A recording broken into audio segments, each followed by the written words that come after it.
Welcome back to the Reading and Writing Podcast. My guest today is Scott G. Bruce, editor of the new book, The Penguin Book of Dragons. Scott, welcome to the podcast. Thank you very much. Well, if someone hasn't yet heard about the book, The Penguin Book of Dragons, can you describe what the book entails? Absolutely. It's a historical anthology of stories about dragons stretching from the most ancient literature to the late 19th century. Well, do you remember the original idea or impetus that led you to edit The Penguin Book of Dragons? I've been interested in dragons for a long time, as long as I can remember. I had some wonderful childhood memories of watching Ray Harryhausen's wonderful special effects in movies in the 1960s, which I saw on television as a child in the 70s. And I was an avid reader of fantasy literature and an avid player of Dungeons and Dragons back in the day.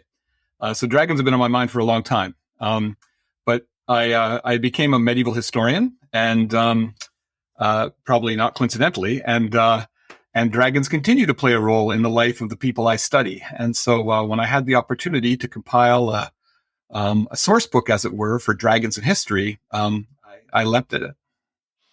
Well, when you sat down to edit the book, was there a particular organization or outline that you put together of the type of stories that you were looking for? Well, I was open to almost any kind of story. Now, mind you, I wanted longer stories, I think, because they're more interesting for people than rather these short anecdotes. So very brief mentions of dragons in the chronicle tradition, brief sightings that don't really describe the dragon or say much about it. I was less interested in those than in more expansive and detailed stories. The framework of the book was in some ways predetermined by other books I had done for Penguin along this lines, the Penguin Book of the Undead and the Penguin Book of Hell. One on obviously the returning dead, whether ghosts or revenants, and the other one about the putative afterlife. And these two had a similar kind of span of time. But I was particularly interested in showing the variety of literary traditions about dragons. So I wanted to find very ancient accounts, not just from Greece and Rome, but from ancient Asia. And I wanted to have a global approach.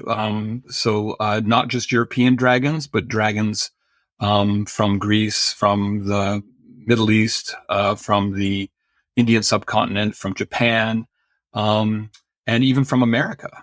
And I wanted to stretch as far as I possibly could. And for me, that was right up until the beginning of the 20th century.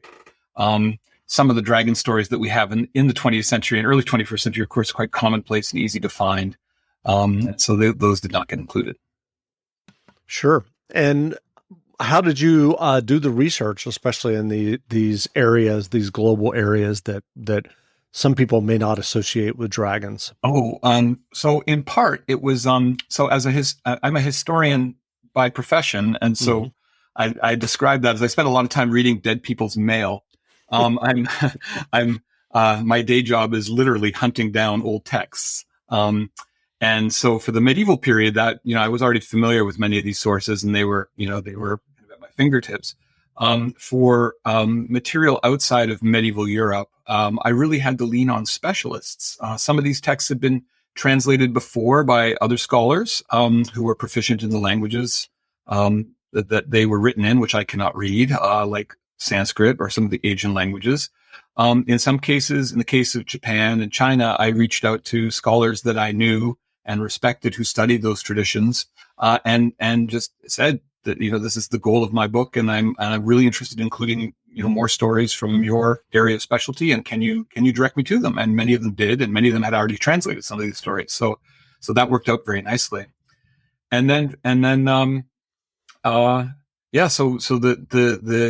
collection came together quite nicely, and each of the chapters ended up being quite robust, which I was really pleased with.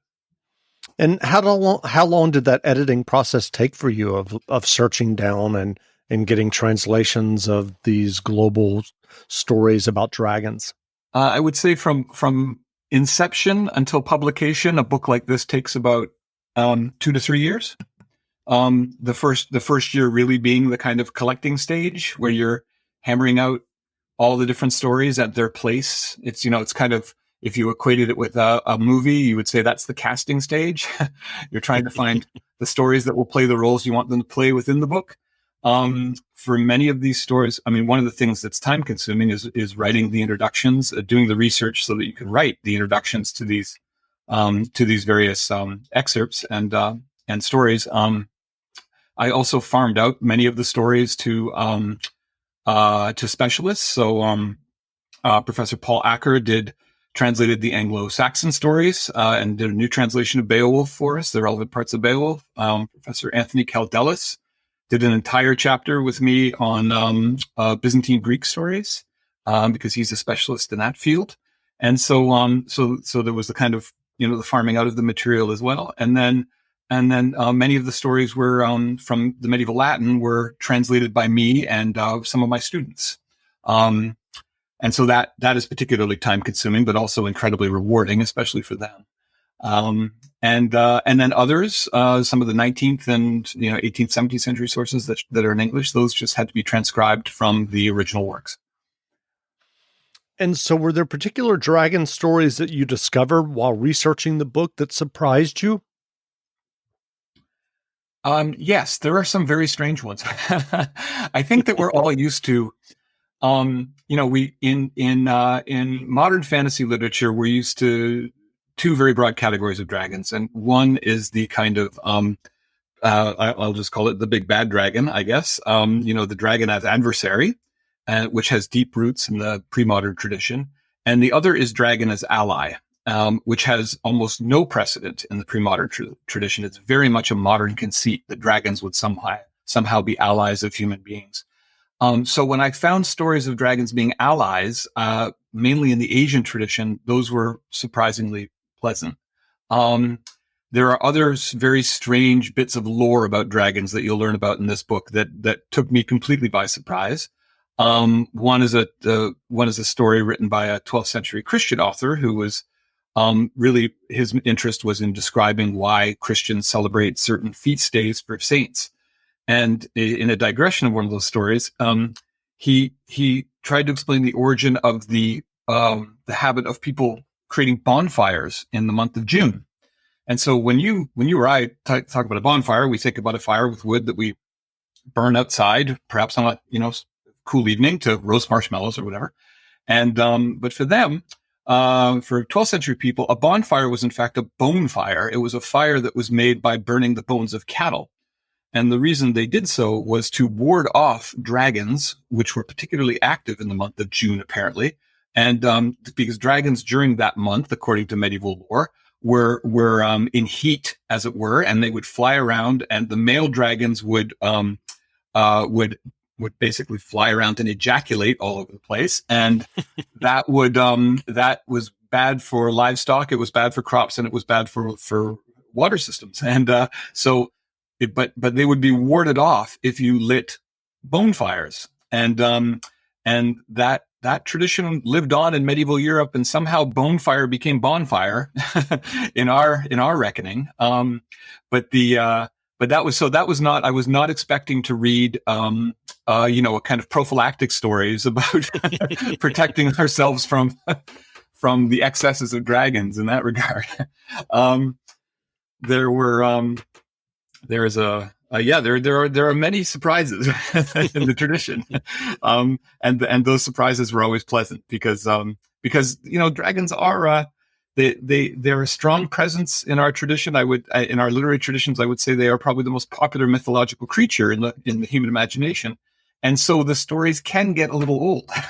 And so to find ones that break the mold, as it were, where it's not just a hero fighting a dragon to rescue somebody, those were always very fun. Hi, this is Jeff, the host of the Reading and Writing Podcast. I wanted to tell you about an app that can change how you plan parties and celebrations at your home. Drizzly. Drizzly is the most convenient way to buy beer, wine, and spirits, with delivery to your doorstep in under 60 minutes. Are you hosting a book club party and you need a couple of bottles of wine? Well, keep in mind Drizzly. Or do you and your friends make cocktails based on your favorite book characters or novels? If so, again, use Drizzly. That's DRIZLY.com. Drizzly is the #1 app for alcohol delivery. Again, that's Drizzly, DRIZLY.com. And right now, if you act, Drizzly is giving every new customer $5 off their first order. Just use the promo code FAST5 at checkout. Do you have a favorite story in the book? I may have just given it away. Yeah. No, there are many. I am very, very fond of the Beowulf story because it was one that I encountered when I was in college. And it was a moment where, I was leaving childhood and entering adulthood. And I was worried, I think subconsciously, that I was going to leave behind many of the things I enjoyed. And then suddenly I'm reading this central piece of medieval literature to find an old friend, a dragon that was very familiar to me from The Hobbit. Because of course Tolkien was a specialist in Old English language and literature and based Smaug on the dragon of the Beowulf poem. And so that was a wonderful moment for me. I will say that one of the stranger characters in the book is a Jesuit named Athanasius Kircher, and he wrote in the 17th century, and he was obsessed with the idea of subterranean worlds, of worlds that existed underground. He was like, Jules Verne would have loved this guy. So obsessed was Kircher that he had himself lowered into active volcanoes so he could hear the sounds and look around. It's amazing this guy lived to be any old age.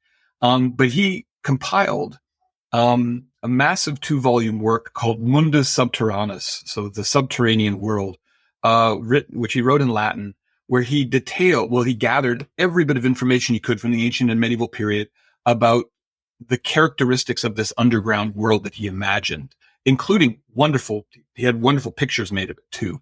And there's a whole subsection of this book that is about what I would call subterranean megafauna, the kinds of large creatures that live underground. And the underground world for him was populated by all sorts of crazy plants and gems, but also giants and strange creatures, including dragons. He has a long section on dragons and how dragons live underground. And he collected many different sources, not only ancient ones, but contemporary ones to him. So he was absolutely one of my favorite people to work with. If only because he was just so obsessive and so fascinated by this world that he could not quite yet see. And that's a motif in stories about dragons. Very few people say there's a dragon down the street. They write about the dragon that is just beyond view, whether it is underground, in the ocean, in the mountains, in a distant land. And in a sense, we could almost chart the kind of boundaries of human perception through history by looking at where the dragons are placed in these stories. For the ancient Romans, dragons almost always lived in Africa and India, because those were, the limits of Roman control, the limits of Roman civilization that's where the boundaries were. Medieval Europeans also tended to put them at the borders of their countries. And one of the delights of this collection was, finding accounts in late 19th century American newspapers of encounters with dragons in the deserts of the American Southwest and in the forests of California. Again, in the late 19th century, the very limits of American expansion. But just to see that they literally were everywhere. And I'm afraid now with Google Maps and whatnot, we've banished them completely from our planet. Dragons in space, I presume, is the next thing we're going to find, but which would be very cool too. So yes, those I will, as the follow up to your last question, I would say those dragon stories from American newspapers were also pretty special. That's great. Well, are you working on editing another Penguin book now? Mm-hmm. So this is my third in a few years. It was a wonderful project, which I did with the help of my editor of Penguin, John Siciliano. And 3 seems like a good number to do. I would jump at the opportunity to do another one. But for me, I think now my other academic inquiry beckons. So there are other books on the go now. Sure. Well, what novels or nonfiction books have you read recently that you enjoyed? Oh, how wonderful! What a lovely question.